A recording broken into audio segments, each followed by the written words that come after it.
नमस्ते।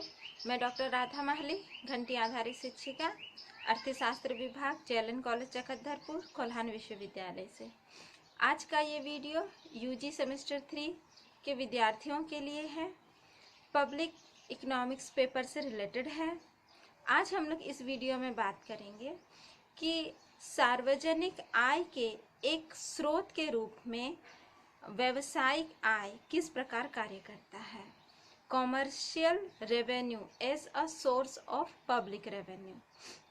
हम लोग आज इसके बारे में बात करते हैं। इससे पहले हम लोगों ने बात की थी कि सार्वजनिक आय के एक स्रोत के रूप में टैक्स के बारे में जाना था। आज हम लोग जानेंगे कि जो आपका व्यावसायिक आय है ये किस प्रकार सार्वजनिक आय का एक स्रोत है। व्यावसायिक आय हम लोग किसे कहते हैं, कॉमर्शियल रेवेन्यू हम लोग किसे कहते हैं। व्यावसायिक आय के अंतर्गत सरकार की वे सभी आमदनियां आएंगी, वे सभी प्राप्तियां आएंगी जो सरकार जब हमारे देश के लोगों को वस्तुएं या सेवाएं उपलब्ध कराती है तो इसके बदले में जो सरकार को आय की प्राप्ति होती है। व्यावसायिक क्रियाओं के माध्यम से सरकार जब वस्तुएं और सेवाएं देश के नागरिकों को या दूसरे देश के लोगों को भी उपलब्ध कराती है तो उसके बदले में जो उसे आय प्राप्त होती है वह व्यावसायिक आय कहलाती है। व्यावसायिक आय जो है वो कीमत के रूप में होता है, इसीलिए हम लोग इसे कीमत के संदर्भ में भी समझ सकते हैं। तो अब हम लोग ने यहाँ बात करते हैं कि सरकार जो है वो व्यावसायिक आय के अंतर्गत किस किस प्रकार की प्राप्तियों को प्राप्त करती है। जैसे सरकार जो भी सार्वजनिक उद्योग हैं, सार्वजनिक उद्योगों से जो वस्तुएं बनती है उन वस्तुओं का विक्रय होने के बाद जो भी सरकार को आय की प्राप्ति होती है वो भी व्यावसायिक आय के अंतर्गत आती है। इसके अतिरिक्त चूंगी हो गया या सरकारी साख निगम लोग जो भी उधार देते हैं दूसरों को, उनसे जो भी ब्याज की प्राप्ति होती है। फिर इसके अतिरिक्त आप देखिएगा कि बिजली, रेल सेवा, इन सब चीज़ों के बदले, डाक सेवा, इन सब चीज़ों के बदले जो सरकार को आय प्राप्त होती है वे भी व्यावसायिक आय का ही एक हिस्सा होता है, एक पार्ट होता है। तो अब हम लोग यहाँ बात कर रहे हैं कि व्यावसायिक आय को हम लोग यहाँ कीमत के संदर्भ में प्रयोग कर रहे हैं। हम लोग कीमत कहकर व्यावसायिक आय को समझने का प्रयास करेंगे इस वीडियो में। तो हम लोग यहाँ देखेंगे कि कर और कीमत में क्या अंतर है। दैट मीन्स टैक्स और जो हमारी जो व्यावसायिक आय है इन दोनों में क्या अंतर है। सबसे पहला तो अंतर अदायगी का होता है। जैसा टैक्स जो है वो अनिवार्य अंशदान होता है और सबको देना ही पड़ता है, लेकिन ये जो कीमत है ये कीमत वे लोग देंगे जो लोग सरकार की वस्तुएं या सरकार की सुविधाओं का उपयोग करेंगे, प्रयोग करेंगे, तो उसके बदले में जो ये लोग पे करेंगे वो कीमत कहलाएगा। तो जरूरी नहीं है कि सबको ही पे करे। सरकार द्वारा उत्पादित जो भी वस्तुएं या सेवाओं का जो उपभोग करेगा उसके बदले में ही वो लोग कीमत पे करेंगे जो सरकार को व्यावसायिक आय के रूप में प्राप्त होगी। दूसरी होती है लाभ का जो मात्रा होता है। जब सरकार टैक्स लगाती है तब वो कहती है कि कोई भी व्यक्ति टैक्स के बदले में कि हमको इतना बेनिफिट मिलेगा वो जरूरी नहीं है। टैक्स कोई और पे करता है, बेनिफिट किसी और को मिल सकता है। लेकिन अगर हम लोग यहाँ कीमत की बात करें तो जो आदमी वस्तुओं के लिए भुगतान करता है या सेवाओं के लिए भुगतान करता है उसको वो सुविधा मिलती है, वो लाभ प्राप्त होता है क्योंकि उसने उसका कीमत दिया है। तो इस तरह टैक्स के लिए ज़रूरी नहीं है कि जो पे करे उसको बेनिफिट मिले, लेकिन यहाँ हम लोग जो कीमत के बारे में बात कर रहे हैं इस संदर्भ में ऐसा होता है कि जो व्यक्ति जितना पे कर रहा है उतना उसको लाभ मिल रहा है। लेकिन ज़रूरी नहीं है कि जितना वो कीमत पे कर रहा है उस वस्तु से संबंधित जो भी लागत है वो भी उतनी ही होगी। हो सकता है कि सरकार जो वस्तुओं का निर्माण कर रही है उसकी लागत अधिक हो और उसके लिए वो कीमत कम ले रही हो, ऐसा भी हो सकता है। तो अब हम लोग यहाँ पर देखेंगे कि हम लोगों ने एक कर और कीमत के बीच में एक अंतर को समझा। और अब हम लोग देखते हैं कि टेलर जो हैं, प्रोफेसर टेलर, वो व्यावसायिक आय के संदर्भ में क्या कहते हैं। उनका कहना है कि व्यावसायिक आय को अन्य श्रेणियों की आय से पृथक करने वाली इसकी प्रमुख विशेषता अदायगी या भुगतान के बदले वस्तु या सेवा की प्रत्यक्ष प्राप्ति तथा दूसरे भुगतान की धनराशि का मोटे तौर पर वस्तु या सेवा की लागत या लाभ के साथ समायोजन है।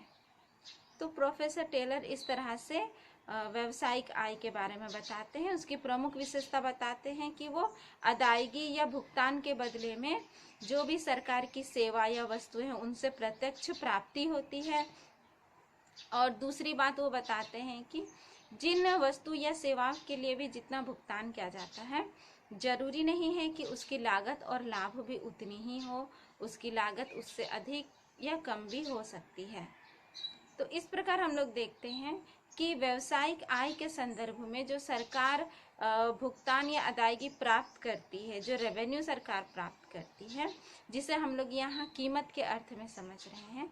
जरूरी नहीं है कि कीमत जो है वो आपका एपीसी या एमपीसी के बराबर हो, ये जरूरी नहीं है। उससे वो अधिक या कम भी हो सकती है। इस बात को आपको ध्यान में रखना होगा।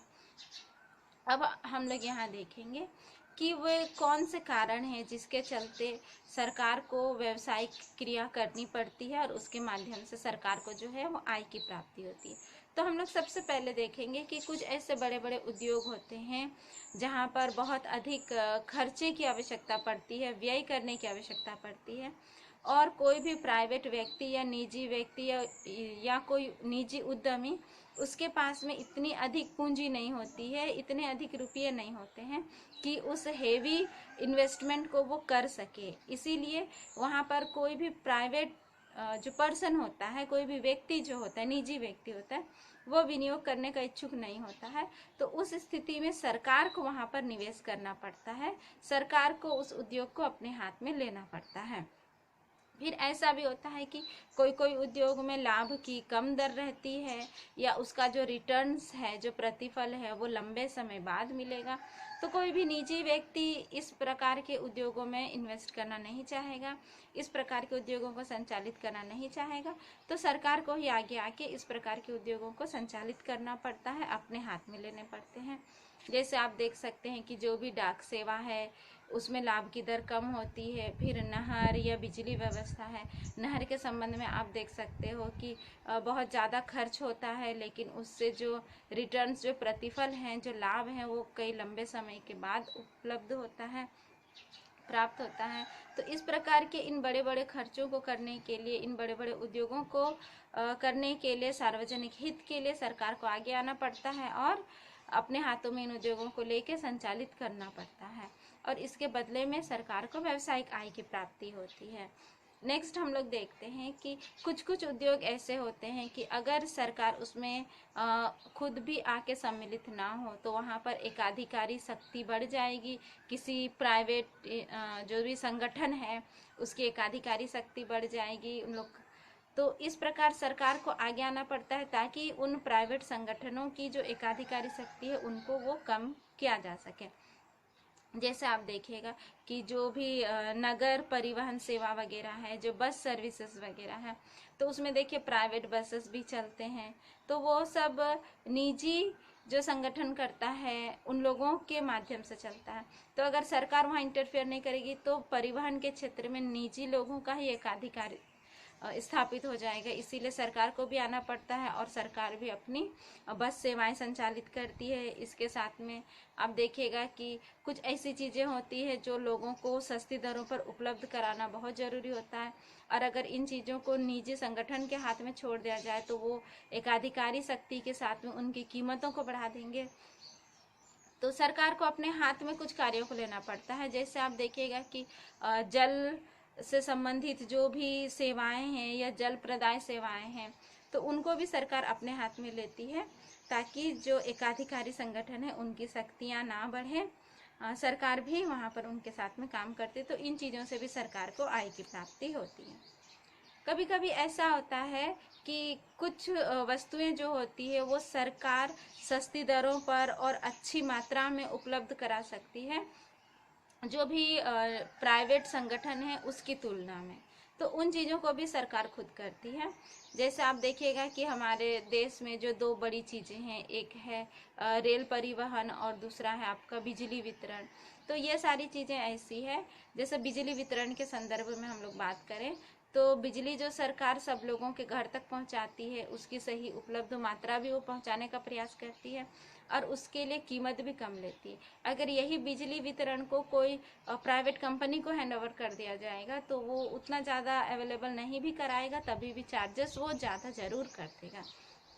तो अगर कुछ लोगों को अच्छी मात्रा में कुछ वस्तुओं को पहुंचाना है, सस्ती लागत पर पहुंचाना है, तो सरकार को इन चीज़ों को खुद अपने हाथ में लेना पड़ता है। कभी कभी कुछ चीज़ों के मामले में होती है कि लागत बहुत अधिक होती है, तभी भी जन सुविधा के लिए सरकार इनको संचालित करती है। जैसे आप देख सकते हैं कि हमारे जो रेल परिवहन से संबंधित जो भी व्यवस्था है वो सरकार स्वयं संचालित करती है, क्योंकि रेल परिवहन के लिए लागत भी बहुत अधिक आती है और इतनी अधिक जनसंख्या है तो लोगों को कम दर पर एक जगह से दूसरी जगह यात्रा करने की सुविधा देने के लिए भी सरकार को रेल परिवहन को खुद ही संचालित करना पड़ता है और इससे भी बहुत अधिक सरकार को कमाई होती है, जो भी उसका इनकम है। कभी कभी ऐसा होता है कि सरकार जो चीज़ की सेवा देती है उससे जो उनको पैसे मिलते हैं वो उसकी लागत से भी कम होता है, तभी भी सरकार उन चीज़ों को संचालित करती ही है। जैसे डाक सेवा या रेलवे के बारे में भी हम लोग बात कर सकते हैं। तो इस प्रकार तो इन चीज़ों से भी सरकार को जो है वो आय की प्राप्ति होती है। और भी हम लोग देखेंगे कि कुछ कुछ बड़े बड़े सामरिक महत्व के उद्योग होते हैं जो देश की अर्थव्यवस्था के लिए होते हैं। जैसे आपका इस्पात उद्योग हुआ, वृहत उद्योग हुआ। तो इन वृहत उद्योगों को अपने कंट्रोल में संचालित करना बहुत ही ज़रूरी है और ये हमारे देश की अर्थव्यवस्था के लिए बहुत महत्व रखती है। इसलिए भी सरकार इन उद्योगों को, इन वृहत उद्योगों को अपने हाथों में लेती है और स्वयं इनका संचालन करती है, ताकि देश की आर्थिक व्यवस्था को इससे लाभ मिले और हमारे देश के आर्थिक विकास में यह काम आए। तो इस प्रकार इन चीज़ों से भी सरकार को जो है वो आय की प्राप्ति होती है। तो हम लोगों ने आज के वीडियो में देखा कि जो भी व्यावसायिक आय है सरकार की, वो सार्वजनिक आय का एक स्रोत के रूप में किस प्रकार कार्य करती है। तो सार्वजनिक आय के स्रोत के रूप में हम लोगों ने इस वीडियो में व्यावसायिक आय के बारे में चर्चा की। तो अगले वीडियो में मैं फिर आऊँगी आप लोगों के बीच। तब तक के लिए धन्यवाद।